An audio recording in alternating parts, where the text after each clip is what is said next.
Hello, Mr. Gigabytes here, and today I'm going to be unboxing and reviewing something that I just got in my hands about an hour ago, and it's this. So let's get started. So this is the Unihertz Titan phone. This was on an Indiegogo that I supported, and I just got it today, about an hour ago, as I said before. And I'm really excited to see what this looks like because it's a ruggedized phone that very similar to old BlackBerry as I understand it. So let's take a look at it. According to the specifications, it's an octa-core 2 gigahertz. It's got 6 gigabytes of RAM and 128 gigabytes of ROM.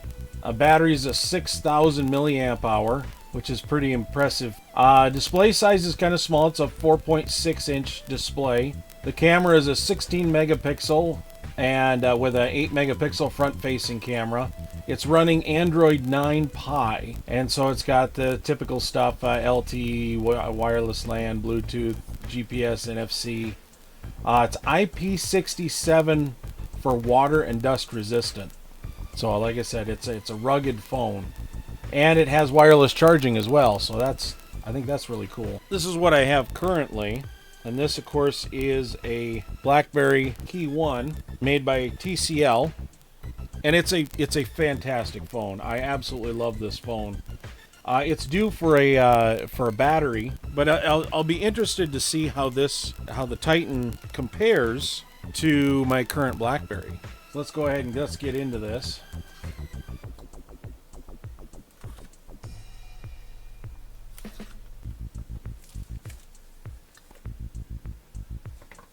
Just plain brown box. Now Unihertz is a company I hadn't heard of before the Indiegogo, so when I looked at into the Unihertz company, they designed some very unique phones, and they've had a couple of successful Indiegogos and Kickstarters in the past. But let's take a look at the phone. This phone is actually looks a lot bigger than it's actually a lot bigger than I had expected.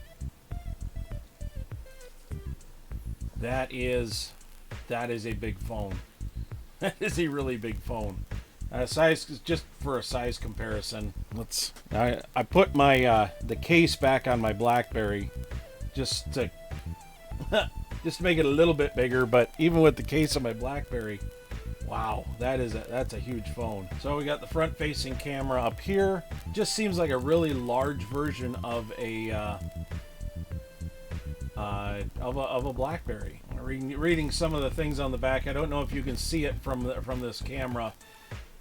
Input is 5 volts / 9 volts at about 2 amps and 12 volts at 1.5 amps. So that's unusual. That's very strange. This is the tray for the media cards and the SIM card. So yeah, before we turn that on, let's take a look at what else we get in the box.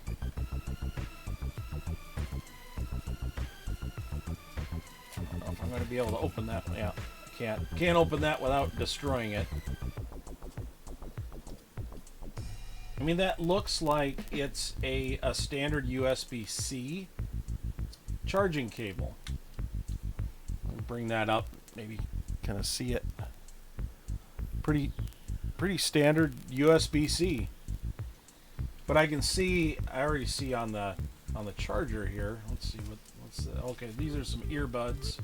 Yeah, these are what I call the new Apple style earbuds. And I've tried these on similar ones on, and I'm not a fan.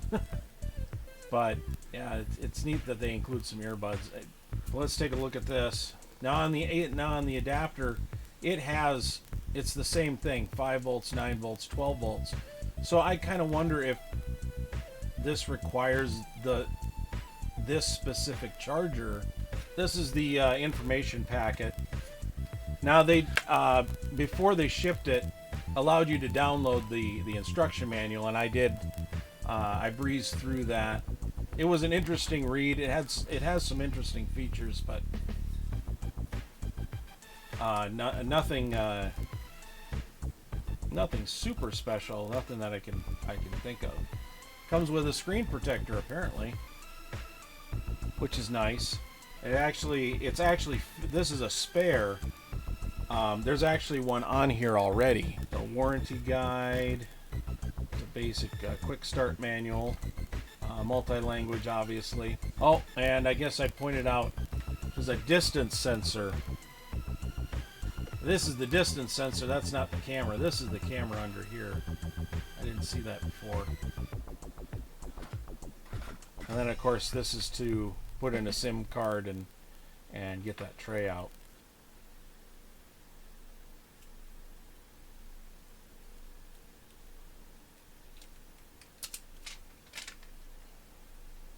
Take that protective deal off. Now, as I understand it, this is a touchscreen phone. Standard Android phone, just like any others.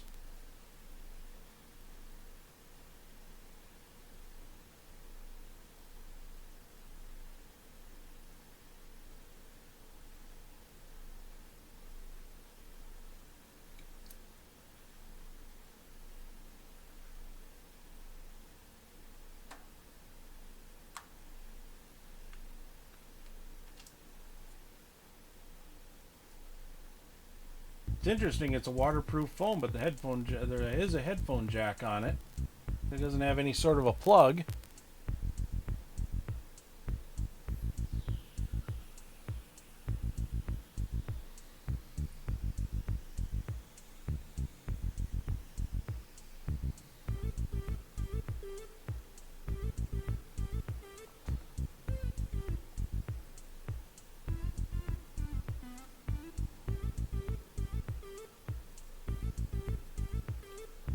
And we'll go with English because I don't speak Mandarin Chinese. Connect to mobile network. We have SIM cards, insert them now. We're going to skip that for now. Now the keyboard is very similar to BlackBerry, but it looks like the shift key is here. Oh, that's interesting. Okay, so when you start typing, a row of numbers pops up here. Well, there's also numbers on this side, which is actually exactly the opposite of the BlackBerry. The BlackBerry number pad is over here, but I like the fact that it pops up a little row of numbers here. According to this, the battery is at 45%. While it's checking for updates, I apologize if you can't really read the screen real well. Copy apps and data. Well, let's get this plugged in first before we start setting all that up. Well, it's charging. I've got a little charging symbol next to it. Now this is like a 7-amp charger that I've got for my desk, and it handles multiple devices. So let's go ahead. I don't know if this is going to be any different. I'll have to charge it with both. But let's plug this in. So I'm going to go ahead and do some of the setup here. This keyboard will take a little bit of getting used to because obviously some of these keys are soft keys, but it's got the alternative symbols on them. They're all in different places, of course, than the BlackBerry. So if you're used to, for you BlackBerry guys out there, if you're used to a BlackBerry, this might take a little bit of getting used to. It's about as tall as the Key 1. Key 1 may just be a millimeter taller, but so much wider. Almost a centimeter wider than the Key 1. Well, and that battery's charging pretty quick with this charger. We went up 2% just in the time, from the time I plugged it in to now. We're at 47%. That screen protector is nice and thin too. I can barely even tell it's there, but it's definitely there. Now on the BlackBerry, this is the power button right here. This red button on the Titan is a feature button. Now on the BlackBerry, that's the very same button is on this side, where the volume button is. So things are a bit opposite. And the SIM and compact flash, the SIM and the SD card slot are on this side, whereas on the Titan, it's right here. Now the other interesting thing is, like the Key 1 has got speakers at the bottom. I see the speaker here. Oh, here we go. Speakers are on the back side, so if you were to set that upside down, that'd be your speaker phone and where your audio would come out. Yeah, it popped up a little keypad on the screen. Yeah, so it's going to download 3 gigabytes. I apparently have 117 gigabytes available on the phone. Okay, so I just set up a pin, and it didn't pop up anything. It didn't pop up that soft keyboard or any of the numbers or anything. So I had to use the regular keyboard, and the Alt key very much worked like the BlackBerry Alt key, so that you can access the numbers on the keyboard, which was nice. So yeah, there's the home screen. It brought over my wallpaper. Yeah, it works very much like Android. Now the one thing I don't like that they took out of Android is there used to be a little, well, apps folder that shows you all of the apps. Camera's down here. All of the pictures are going to be square, which is interesting. They're not. None of these are widescreen resolutions in the camera. Looks like it's got a time-lapse option. Video. See, here's again in the video quality. Well, 1920 by 1080. But most of these are square resolutions. So we've got CIF and VGA, which are 4:3, HD, so 720 HD, Full HD, which is 1920 by 1080. So the video, it will take widescreen video. At least it'll do widescreen video. I mean, widescreen pictures, not really an advantage. I don't really care about pictures being widescreen, but yeah, it's if I were to use this, because I use my phone to do videos quite a bit. If I can't do widescreen video, then the video camera is pretty much no point, you know. There's no point here. So the under Pro, it's got a lot of the white balance, ISO, exposure levels, so between -2 and 2, which is nice. So there are quite a bit of, I mean, they're not in, these settings are not in the settings. They're under the Pro option here, where you can set all that. Time lapse. So it's basically, I mean, it's capturing a video, but you can capture 1 frame every 10 seconds, 5 seconds, 3 seconds, 1 second, half a second, 0.2 seconds, or 1/10 of a second. So that might come in handy. I don't have that on the BlackBerry. So the camera's fairly feature rich. Down here, you've got you can switch the camera. So now I've got me, and the resolution on that's not bad. That's pretty decent. Let's go to video once. Let's change that video quality. Let's go to what I use all the time. And so the front camera will not do a 1080 video. It'll do 720. A little disappointed that it won't do a full HD on the front camera, because it's certainly capable. It's the specs say it's a 5 megapixel. it's certainly capable of doing a 1080p video on its front camera. So a little disappointed that it can't do that on the front camera, because it's nice to be able to see what you're filming. It's a little bit chunky on the top. I tend to swipe down from here, but the distance sensor and whatnot, this little assembly, it I don't know, it doesn't interfere too bad, but I definitely feel it. I tend to swipe down from the middle of the screen, as I'm sure most people do. Swiping down from the other side too. See that with the BlackBerry here, there isn't any of that, so you tend to just swipe down from the top, and there's not really anything to. It's flat, so having something there is a little different. But the size of the keyboard, that's really nice. With the Key 1 and even some smaller BlackBerries, these keys are kind of flat on the face of it, with a little bit of space so you can differentiate the keys.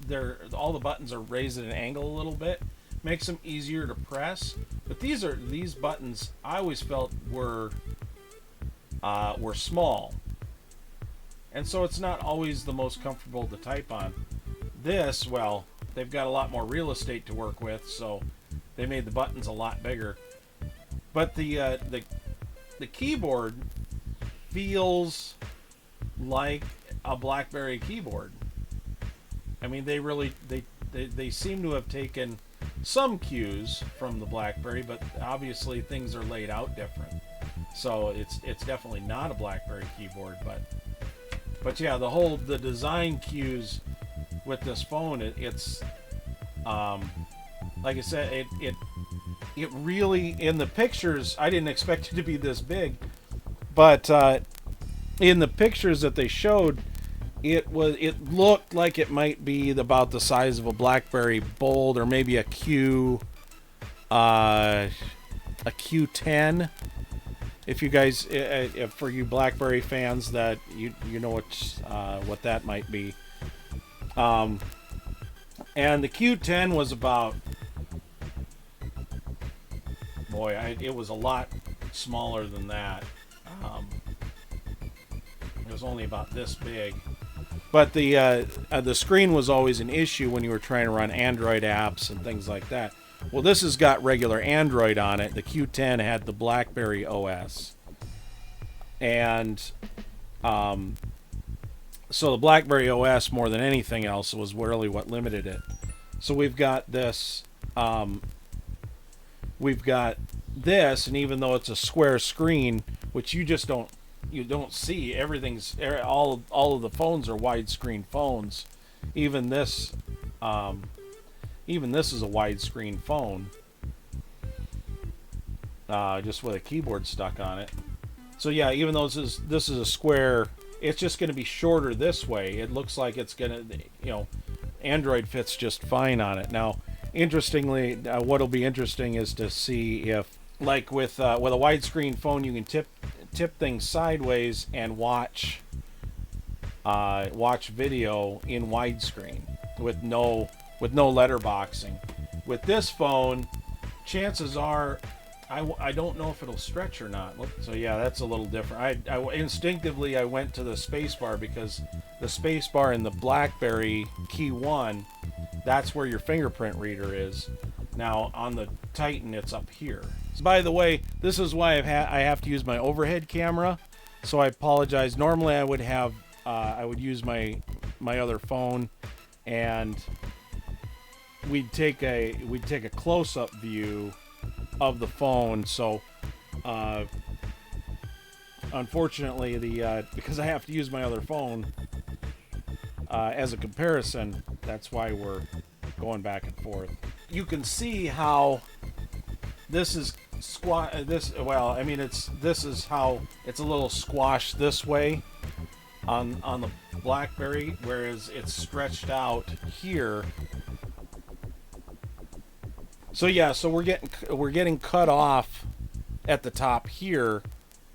So the height, the aspect ratio of the screen is definitely a factor in the app, as it was on the Q10, on the BlackBerry Q10.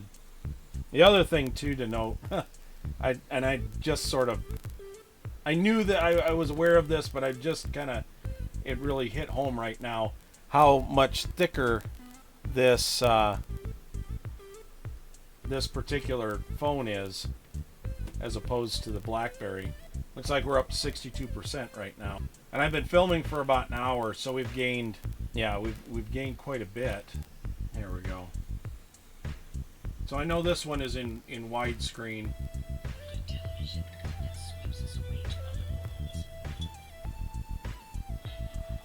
So yeah, it's gonna letterbox your videos, which is exactly what happened with the Q10. So anytime you have everything's made for a widescreen phone. When you have a square screen, that's a 4x3 or a 1x1 screen like the Titan has, you're gonna have some issues. You're gonna have letterboxing on your video, and that's just, I honestly don't think that's going to be a huge problem, because you know your video isn't going to be much smaller than it would be on a phone like this anyway when it goes and letterboxes it. So you're going to end up with it looks like you're with the size of this screen, you're going to end up with the same size video. You're just going to have to put up with some letterboxing, and I don't think that's I don't think that's going to be a huge issue for me personally, but it's something you may want to consider. You know, may want to think about if you're considering this phone. But yeah, so far, you know, I'm gonna have to play around with it some more and let it do its thing here. But I'm really rather impressed with it so far. I like the fact that from a repair standpoint, because if you really like a phone and want to stick with it, in about 2 years you're going to have to replace a battery. I have to replace the battery on this, and I've had this for about 2 years. Or I have to go with a new phone. Well, I don't need a new phone. It's nice that because you're going to have to replace a battery eventually, all the screws are exposed. So this looks like this would be a really easy phone to take apart and replace a battery in. So as far as serviceability, yeah, it should be that should be a good deal there. I'm wondering about, now that I see how you know, of course, how big it is. I've got this pack, and if you guys looked at my pack video, I carry this around all the time. Now this is a good size impact case. Yeah, that fits really nice. Here's the kicker though. I can't get these cases anymore. This is what I've got instead. You know, this phone fits nice and snug. There's no way this Titan's gonna fit in there. Yeah, I mean, it just, there's no way. Yeah, that's a look at the Unihertz Titan, very aptly named phone. Very large BlackBerry. Let's put it that way. I've got to say, I like it. I'm kind of impressed with it. I don't know if it's going to replace my phone, but it is big enough that I can think of a lot of other uses for it too. I'll kind of play around with it and some more, and maybe we'll do a follow-up video in a couple of months and talk about it. But for now, thanks for watching.